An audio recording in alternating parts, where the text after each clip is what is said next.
Dear students, स्वागत है आपका। आज हम बात करेंगे भौतिक गुण फिजिकल प्रॉपर्टीज के बारे में फिनोल की। इससे पिछले वीडियो में हमने फिनोल के बारे में बात की थी, फिनोल के निर्माण की विधियों के बारे में, फिजिकल प्रॉपर्टीज आज हम पढ़ेंगे और निर्माण की विधियां हम इसमें स्टडी कर चुके हैं। भौतिक गुण फिनोल के हम पढ़ेंगे। नंबर फर्स्ट, इसका जो फिजिकल प्रॉपर्टी है वह होती है, यह रंगहीन प्रवृत्ति का होता है।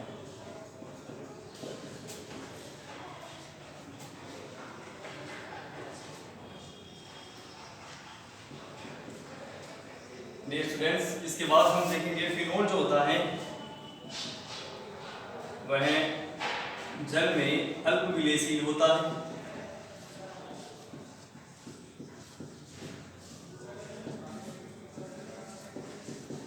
अल्प विलेयशील होता है। वह कार्बनिक विलायकों में यह विलेय होता है।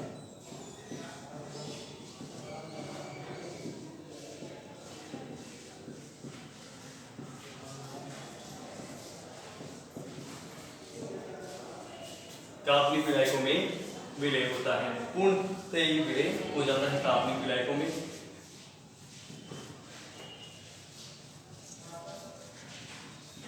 फिनोल विषैली प्रकृति का होता है।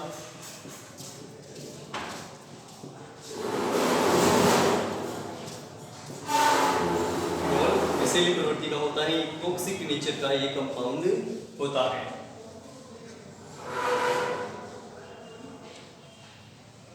फिनोल ऑक्सीकृत होकर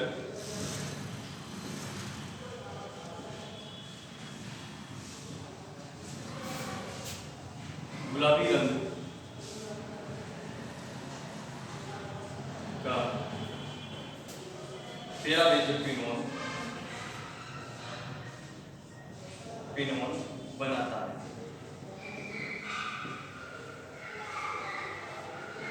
अम्लीय प्रवृत्ति इसकी होती है। तो ये एक तरह से फिजिकल प्रॉपर्टीज हमने देखी इसकी। रंगहीन प्रवृत्ति का होता है, जल में विलेयशील होता है, कार्बनिक विलायकों में ये विलय होता है। फिनोल विषैली प्रकृति का होता है और फिनोल ऑक्सीकृत होकर गुलाबी रंग का पेराबेंजोइक फिनोल बनाता है। ये अम्लीय प्रकृति का होता है। प्यारे बच्चों, अब हम इसमें बात करेंगे ये जो जल में विलयता होती है इसकी किस कारण से होती है, किस कारण से ये जल में विलय होता है, उसके बारे में हम बात करेंगे। तो देखिए, फिनोल जो होता है वो इंट्रामोलिकुलर हाइड्रोजन बंध, अंतराणु हाइड्रोजन बंध का निर्माण करता है। ये फिनोल का हमने लिखा अणु, और ये सेकेंड मॉलिक्यूल लिख लिया हमने फिनोल का, और ये हमने थर्ड मॉलिक्यूल फिनोल का लिख लिया। ठीक है, इस प्रकार से हमने लिखे मॉलिक्यूल। और ये ऑक्सीजन और हाइड्रोजन के बीच में अट्रैक्शन फोर्स करता है, और इसे हम कहते हैं अंतराणु हाइड्रोजन बंध।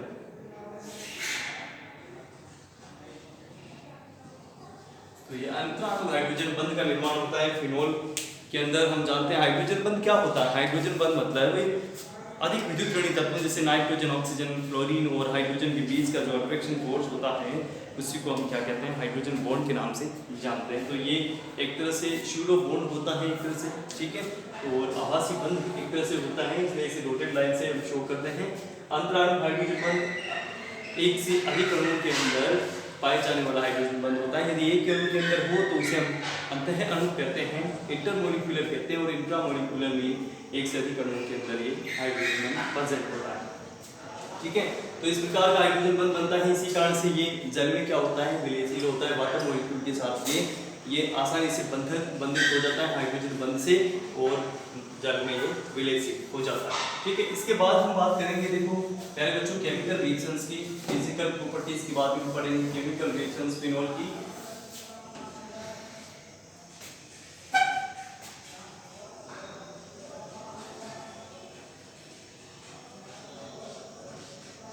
फिनोल की रासायनिक अभिक्रिया, फिनोल की रासायनिक अभिक्रिया के बारे में बात करते हैं। ठीक है, तो रासायनिक अभिक्रिया हम इसकी पढ़ेंगे, केमिकल प्रॉपर्टीज की हम पढ़ेंगे फिनोल की। तो सबसे पहले हम बात करते हैं डियर स्टूडेंट्स फिनोल की केमिकल प्रॉपर्टी में फर्स्ट अभिक्रिया की। फर्स्ट अभिक्रिया इसकी कौन सी होगी? OH ग्रुप फिनोल के फिनोलिक OH समूह की अभिक्रियाएं। फिनोलिक OH समूह की अभिक्रियाओं के बारे में हम स्टडी करेंगे। फिनोलिक OH समूह की कौन कौन सी रिएक्शंस होती हैं उनके बारे में हम स्टडी करेंगे, ठीक है। तो फिनोलिक OH समूह की रिएक्शन में देखेंगे प्यारे बच्चों। तो फिनोलिक OH समूह की रिएक्शन में नंबर फर्स्ट हम पढ़ेंगे acidic nature. Acidic nature mean अम्लीय प्रकृति के बारे में हम बात करेंगे, ठीक है।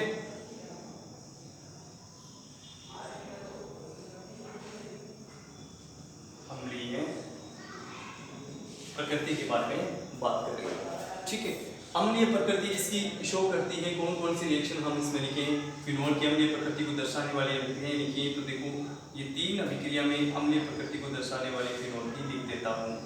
ये फिनोल हमने लिखा, इसके बाद ये दूसरी अभिक्रिया हम लेते हैं फिनोल की, और ये एक और अणु हमने तीसरा अणु जो है फिनोल का वो लिख दिया प्यारे बच्चों, ठीक है। अब इनकी अभिक्रिया अम्लीय प्रकृति को दर्शाने के लिए यहाँ एक्टिव मेटल्स के साथ रिएक्शन कर देते हैं। यहाँ पे सोडियम हाइड्रोक्साइड के साथ रिएक्शन कर देते हैं, और यहाँ पे ग्रिग्नार्ड अभिक्रमण के साथ यहाँ पे रिएक्शन हम कर देते हैं प्यारे बच्चों। तो इसमें हमने लिखा RMgX ग्रिग्नार्ड अभिक्रमण के साथ रिएक्शन कर देते हैं।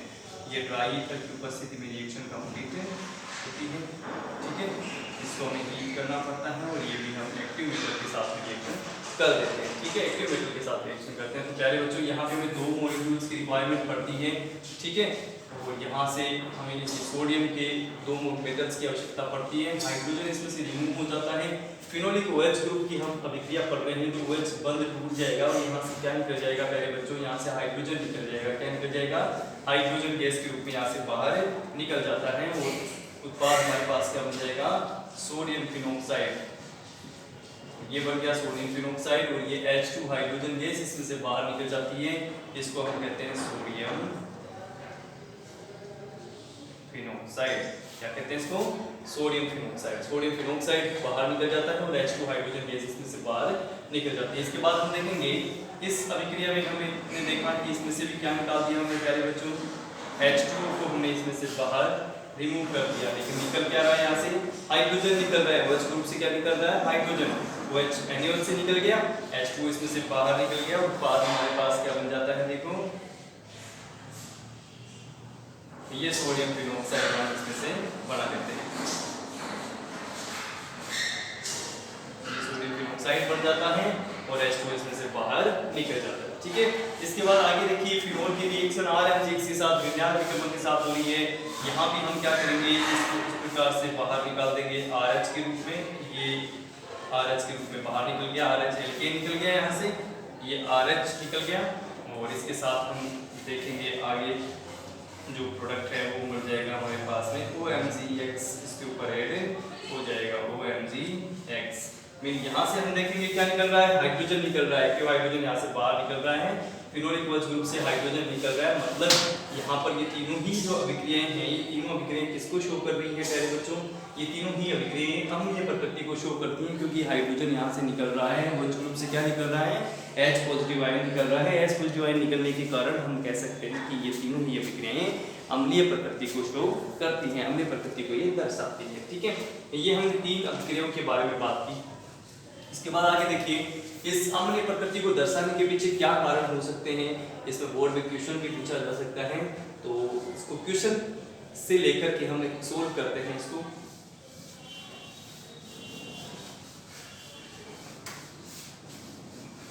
क्वेश्चन में पहले बच्चों अम्लीय प्रकृति से रिलेटेड लिखता हूँ। यहाँ पर क्वेश्चन है आपके लिए,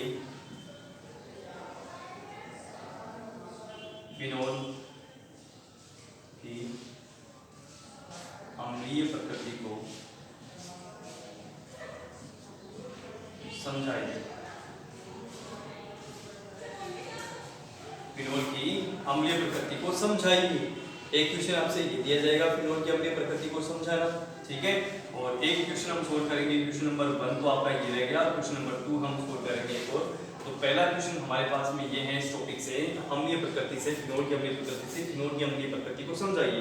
तो अम्लीय प्रकृति को 2 प्रकार से समझाया जा सकता है प्यारे बच्चों। नंबर 1 इसमें समझाया जा सकता है नंबर एक समझाया जा सकता है अनुनाद से। किससे समझाया जा सकता है? अनुनाद से। अनुनाद से समझाया जा सकता है। तो फिनोल का अनुनाद हम देखेंगे, अनुनादी संरचना इसकी शो करेंगे डियर स्टूडेंट्स। तो ये हमने फिनोल की स्ट्रक्चर ड्रॉ कर ली है। वी नो दैट हम जानते हैं कि ऑक्सीजन पे lone pair of electron present होते हैं और ये लोन पेयर ऑफ इलेक्ट्रॉन जो होते हैं ये बेंजीन वलय की ओर माइग्रेट करते हैं क्योंकि ये पॉजिटिव रिजोनेंस इफेक्ट है। और इसके अंदर हम देखेंगे कि बेंजीन वलय की ओर ये माइग्रेट करते हैं इलेक्ट्रॉन्स। और फिर हम देखेंगे इसमें आगे ये जो इलेक्ट्रॉन्स थे डबल बॉन्ड के इलेक्ट्रॉन्स ये ऑर्थो स्थिति पर ट्रांसफर हो जाते हैं जिसकी वजह से यहाँ पर इलेक्ट्रॉन घनत्व अधिक हो जाता है और यहाँ पर नेगेटिव चार्ज आ जाता है। स्ट्रक्चर नंबर सेकंड में भी डियर स्टूडेंट्स हम इसमें बनाएंगे। ये OH जो था उसमें से 2 इलेक्ट्रॉन चले गए थे, ऑक्सीजन पे 2 इलेक्ट्रॉन बचे, चार्ज क्या आ गया? पॉजिटिव, क्योंकि 2 इलेक्ट्रॉन यहाँ पे क्या हो गए हैं? कम हो गए हैं। इस डबल बॉन्ड के इलेक्ट्रॉन ऑर्थो स्थिति पे ट्रांसफर हो गए तो यहाँ ऑर्थो स्थिति पर चार्ज क्या आ गया है? नेगेटिव चार्ज आ गया है। कितने बॉन्ड शेष रह गए? 2 बॉन्ड इसके पास वैसे के वैसे शेष रह जाते हैं। इसके बाद नेक्स्ट जो स्ट्रक्चर है उसको हम ड्रॉ करते हैं डियर स्टूडेंट्स। तो इसमें देखेंगे कि ये जो नेगेटिव है इसके इलेक्ट्रॉन्स जो थे वो वापस आगे ट्रांसफर होकर के बॉन्ड का फॉर्मेशन कर लेते हैं और आगे ये जो बॉन्ड था इस बॉन्ड के जो इलेक्ट्रॉन है वो पैरा स्थिति पर ट्रांसफर हो जाते हैं जिससे इलेक्ट्रॉन घनत्व का मान पैरा स्थिति पर बढ़ जाता है। और हम देखेंगे स्ट्रक्चर नंबर जो थर्ड है उसको हम इस प्रकार से ड्रॉ कर पाएंगे। यहाँ पर क्या आ जाता है? डबल बॉन्ड आ जाता है, ठीक है, क्योंकि एक बॉन्ड इलेक्ट्रॉन शिफ्ट हो जाते हैं, ठीक है। Double bond oxygen hydrogen and charge क्या था यहाँ पे? Positive charge.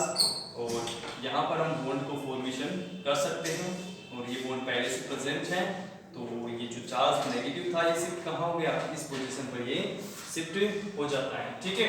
फिर आगे देखेंगे हम स्ट्रक्चर 3 हमारी कंप्लीट हो गई है। फोर्थ स्ट्रक्चर को ड्रॉ करते हैं तो देखेंगे ये जो नेगेटिव है इसके इलेक्ट्रॉन जो थे वो ट्रांसफर हो जाते हैं आगे और इस बॉन्ड के इलेक्ट्रॉन जो थे वो ऑर्थो स्थिति पर ट्रांसफर होकर के इलेक्ट्रॉन घनत्व का मान ऑर्थो स्थिति पर बढ़ा देते हैं।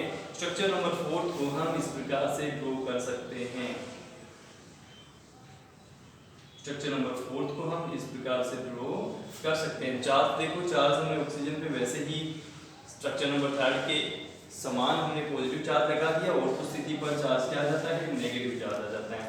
अब आप देखोगे प्यारे बच्चों स्ट्रक्चर नंबर 4 में जो नेगेटिव मीन 2 इलेक्ट्रॉन्स जो थे वो 2 इलेक्ट्रॉन शिफ्ट होकर के बॉन्ड का फॉर्मेशन कर देते हैं और जो पहले जो बॉन्ड प्रेजेंट था वो बॉन्ड के इलेक्ट्रॉन्स वापस ऑक्सीजन के ऊपर ट्रांसफर हो जाते हैं। किस पर ट्रांसफर हो जाते हैं? ऑक्सीजन पर ट्रांसफर हो जाते हैं जिसकी वजह से ऑक्सीजन पे वो ही 2 के 2 lone pair of electron present हो जाते हैं, ठीक है। इस स्ट्रक्चर को हम इस प्रकार से लिख सकते हैं। स्ट्रक्चर नंबर 5 को इस प्रकार से स्ट्रक्चर को हम लिख सकते हैं। हम देखेंगे प्यारे बच्चों स्ट्रक्चर नंबर 1, 2, 3, 4 एंड 5 ये जो 5 स्ट्रक्चर्स हमने बनाई हैं इन पांचों में स्ट्रक्चर नंबर 1 और स्ट्रक्चर नंबर 5 जो है ये एज इट इज सेम है। मतलब केवल बॉन्ड का यहाँ पे माइग्रेशन हो रहा है, बॉन्ड यहाँ पे शिफ्ट हो रहा है। ये सभी संरचनाएं जो है 1 से 5 तक इसको हम अनुनादी संरचनाएं कहते हैं। क्या कहते हैं? अनुनादी संरचनाएं, मीन स्ट्रक्चर्स। और इस परिघटना को हम क्या कहते हैं? अनुनाद कहते हैं। क्या कहते हैं? इस परिघटना को अनुनाद के नाम से हम जानते हैं, ठीक है। अनुनाद के नाम से इसको हम जानेंगे और ये हमारी क्या होती है? अनुनादी संरचनाएं। ये हमने ड्रॉ कर ली है, ये अनुनादी संरचनाएं हमें बनाई। अब देखिए, अब इसके जरिए हम समझने का प्रयास करते हैं फिनोल अम्लीय प्रकृति को दर्शाएगा क्यों। अब अनुनादी संरचनाओं को देखने पर आपको पता चल रहा है कि संरचना नंबर 2, 3 और 4 में ऑक्सीजन पर चार्ज किया जाता है, पॉजिटिव इलेक्ट्रॉन घनत्व का मान कम हो जाता है। किस पर? ऑक्सीजन पर कम हो जाता है। ऑक्सीजन इलेक्ट्रॉन नेगेटिव होता है, अधिक विद्युत ऋणता होती है ऑक्सीजन की, जिसकी वजह से ऑक्सीजन क्या चाहेगा? इस OH बॉन्ड के इलेक्ट्रॉन जो है वो अपनी ओर खींच लेगा। क्या करेगा? ऑक्सीजन का इलेक्ट्रॉन घनत्व कम होने के कारण से, क्योंकि इलेक्ट्रॉन जो थे ऑक्सीजन के लोन पे वो बेंजीन वलय की ओर ट्रांसफर हो रहे हैं, इलेक्ट्रॉन घनत्व का मान कम हो जाता है ऑक्सीजन पर, तो ऑक्सीजन क्या चाहेगा? ऑक्सीजन चाहेगा अपने इलेक्ट्रॉन घनत्व को वापस मेंटेन करना। तो ये क्या करेगा? और इलेक्ट्रॉन घनत्व कम हो गया था इसका, तो इसकी विद्युत ऋणता ज्यादा होती है, तो OH बंद के इलेक्ट्रॉन से OH बंध के जो इलेक्ट्रॉन हैं वो अपनी ओर खींच लेगा, कौन खींच लेगा? ऑक्सीजन। OH बॉन्ड टूट जाएगा, OH बॉन्ड टूटते ही हाइड्रोजन यहाँ से मुक्त हो जाएगा। हाइड्रोजन मुक्त हो गया तो ये किस प्रकृति को शो करता है? अम्लीय प्रकृति को ये शो करता है। ठीक है, ये हमने बात की है अनुनाद के बारे में, रिजोनेंस के बारे में। अब दूसरी बात हम करते हैं प्यारे बच्चों संकरण। इसके बारे में बात करते हैं, संकरण के बारे में बात करते हैं, हाइब्रिडाइजेशन के बारे में बात करते हैं। नंबर 2 तो देखिए ये हमने स्ट्रक्चर बनाई प्यारे बच्चों संकरण में। ये हमने ले लिया फिनोल, और आप जानते हो कि फिनोल जो है उसमें जो OH ग्रुप जिस कार्बन से जुड़ा होता है वह कार्बन sp2 हाइब्रिडाइज होता है। देखिए आप देख पाओगे कि जहां पर OH ग्रुप जुड़ा होता है इस बेंजीन वलय के ऊपर, वह OH ग्रुप जिस कार्बन से बंधित होता है बेंजीन वलय में वह sp2 हाइब्रिडाइज होता है। क्या होता है? sp2 हाइब्रिडाइज्ड होता है। ठीक है, sp2 हाइब्रिडाइज होता है। संकरण क्या हो गया? यहाँ पे sp2 संकरण हो गया, OH ग्रुप इसके साथ में डायरेक्टली अटैच होता है बेंजीन वलय के कार्बन के साथ में। ठीक है, तो sp2 हाइब्रिडाइज हो गया ये। अब हम बात करते हैं इसमें कि ये जो है फिनोलिक OH ग्रुप हैं जो है, यहां से हम देखेंगे ये H पॉजिटिव रिमूव हो जाएगा क्योंकि ऑक्सीजन पे जो लोन पेयर ऑफ इलेक्ट्रॉन थे वो इस sp2 हाइब्रिडाइज्ड कार्बन के द्वारा आकर्षित कर लिए जाते हैं। क्योंकि sp2 हाइब्रिडाइज्ड कार्बन जो होता है वो इलेक्ट्रॉन अट्रैक्टिंग होता है, इलेक्ट्रॉन को अट्रैक्ट करता है, इलेक्ट्रॉन को आकर्षित करता है। और ये इलेक्ट्रॉन अट्रैक्टिंग होता है sp2 हाइब्रिडाइज्ड कार्बन, तो ये इलेक्ट्रॉन को अपनी ओर खींच लेता है। इलेक्ट्रॉन घनत्व का मान कहाँ कम हो जाता है? ऑक्सीजन पर कम हो जाता है। ऑक्सीजन क्या चाहेगा? इलेक्ट्रॉन घनत्व की पूर्ति करना चाहेगा और यहाँ से H पॉजिटिव को क्या कर देगा? रिमूव कर देगा। ठीक है, इस बॉन्ड के इलेक्ट्रॉन को खींच लेगा और H पॉजिटिव यहाँ से रिमूव हो जाएगा। मतलब यहाँ पर हम इस संरचना को इस प्रकार से लिख सकते हैं, oxygen negative H positive. Phenoxide ion का निर्माण हो गया प्यारे बच्चों। किसका निर्माण हो गया? फिनोक्साइड आयन का निर्माण हो गया। फिनोक्साइड आयन का निर्माण हो गया क्यों? क्योंकि यहाँ से क्या निकल गया? H positive ion. H positive ion निकल गया, फिनोक्साइड का निर्माण हमने कर दिया क्योंकि इलेक्ट्रॉन घनत्व कम हो गया था ऑक्सीजन पर। ये OH बॉन्ड के इलेक्ट्रॉन को अपनी ओर खींच लेता है, H पॉजिटिव यहाँ से बाहर निकल जाता है, फिनोक्साइड का निर्माण हो जाता है। ये अधिक स्थायी संरचना होती है इसकी। ठीक है, तो संकरण के कारण भी sp2 हाइब्रिडाइज्ड कार्बन के कारण भी यहाँ पर हम कह सकते हैं कि फिनोल की जो होती है वो अम्लीय प्रकृति शो करता है। तो 2 रीजन आपके पास है जो मोस्ट इंपोर्टेंट क्वेश्चन से पूछा जाएगा, बोर्ड में भी पूछा जाएगा ये क्वेश्चन। फिनोल की अम्लीय प्रकृति को समझाइए, तो आप इसको अनुनाद और संकरण इन दोनों से आप समझ सकते हो। अनुनाद और संकरण से दोनों से आप इसमें समझ सकते हो। ठीक है, इसके बाद आगे स्टडी करते हैं हम। ये हमने पढ़ लिया है अनुनाद और संकरण। ठीक है, फिर आगे क्वेश्चन पूछा जाएगा प्यारे बच्चों आपसे कि फिनोक्साइड फिनोल की तुलना में अधिक स्थायी होता है, क्यों? इसका कारण दीजिए। तो उसके बारे में भी हम बातें करेंगे अभी। तो प्यारे बच्चों आगे हम स्टडी करते हैं, नेक्स्ट क्वेश्चन की तरफ बढ़ते हैं आगे।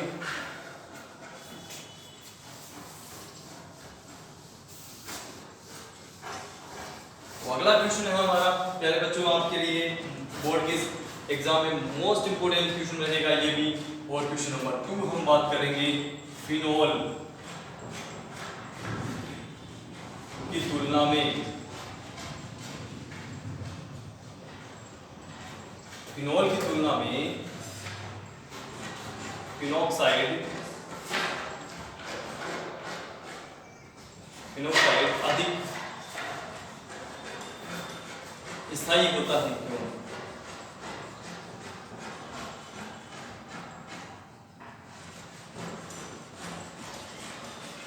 फिनोल की तुलना में फिनोक्साइड अधिक स्थायी होता है, क्यों? इसका कारण हमें देना है प्यारे बच्चों। ठीक है, फिनोल की तुलना में फिनोक्साइड अधिक स्थायी होता है, क्यों? इसका कारण देना है। तो फिनोल की तुलना में फिनोक्साइड अधिक स्थायी होता है, इसके लिए आंसर हम लिखेंगे प्यारे बच्चों। फिनोल की अनुनादी संरचनाएं अभी हमने पढ़ाई की और हम फिनोक्साइड की अनुनादी संरचनाएं भी बना लेते हैं, प्रूव करते हैं। दोनों की अनुनादी संरचना बनाते हैं। इससे पिछले क्वेश्चन में हमने फिनोल की अनुनादी संरचनाएं बनाई थी और वो इस प्रकार से हमने फिनोल की अनुनादी संरचनाएं ड्रॉ की थी प्यारे बच्चों।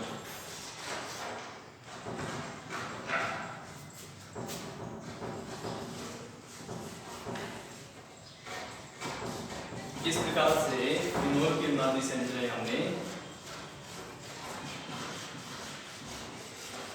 ड्रॉ की थी पिछले ट्यूशन के अंदर। इसमें वापस हम इसमें ड्रॉ करते हैं। हमने यहाँ ऑक्सीजन के ऊपर lone pair of electrons show किए थे, lone pair of electron show किए थे, और स्ट्रक्चर नंबर सेकंड, थर्ड और फोर्थ में पॉजिटिव चार्ज हमने लगाया था। स्ट्रक्चर नंबर सेकंड में ऑर्थो स्थिति पर नेगेटिव, स्ट्रक्चर नंबर थर्ड में पैरा स्थिति पर नेगेटिव, स्ट्रक्चर नंबर फोर्थ में ऑर्थो स्थिति पर नेगेटिव चार्ज। बॉन्ड हमने इस प्रकार से इसमें प्यारे बच्चे में हमने बॉन्ड शो किए थे, इस प्रकार से हमने बॉन्ड्स इसमें लगाए थे। इन सभी स्ट्रक्चर्स में हमने इस प्रकार से बॉन्ड लगाए थे और इस स्ट्रक्चर में वापस बॉन्ड हमने शो कर दिए थे। ठीक है, इस प्रकार से ये स्टूडेंट्स हमने ये फिनोल की अनुनादी संरचनाएं जो है वो ड्रॉ की थी। ये अनुनादी संरचनाएं जो है फिनोल की ये हमें ड्रॉ की। ठीक है, अब देखेंगे, देखो ये जो बॉन्ड्स जो बने थे इस प्रकार से हमने फिनोल की अनुनादी संरचनाएं शो की थी। इलेक्ट्रॉन्स का माइग्रेशन हमने इस प्रकार से शो किया था। इलेक्ट्रॉन्स इस प्रकार से माइग्रेट करते हैं, ये आपको पिछले क्वेश्चन में आपको बता दिया गया है। पिछले क्वेश्चन में आपको अच्छी तरीके से इनपुट्स को बता दिया गया है प्यारे बच्चों। इस प्रकार से हमने माइग्रेट किया था बॉन्ड के इलेक्ट्रॉन्स को, और हम जानते हैं कि डबल बॉन्ड आ जाता है यहाँ पर क्योंकि इलेक्ट्रॉन ट्रांसफर हो रहे हैं, और वापस इलेक्ट्रॉन को ट्रांसफर हम कर देते हैं। इस प्रकार से हमने फिनोल की अनुनादी संरचनाएं बनाई थी प्यारे बच्चों। Structure number first, structure number second, structure number third, structure number fourth, structure number fifth. इस प्रकार से हमने इसकी अनुनादी संरचनाएं बनाई थी फिनोल की। ठीक है, फिर हम बात करते हैं फिनोक्साइड की अनुनादी संरचनाओं के बारे में, क्योंकि फिनोल की तुलना किससे करनी है, फिनोक्साइड से करनी है। तो फिनोक्साइड की अनुनादी संरचनाएं बनाए हैं।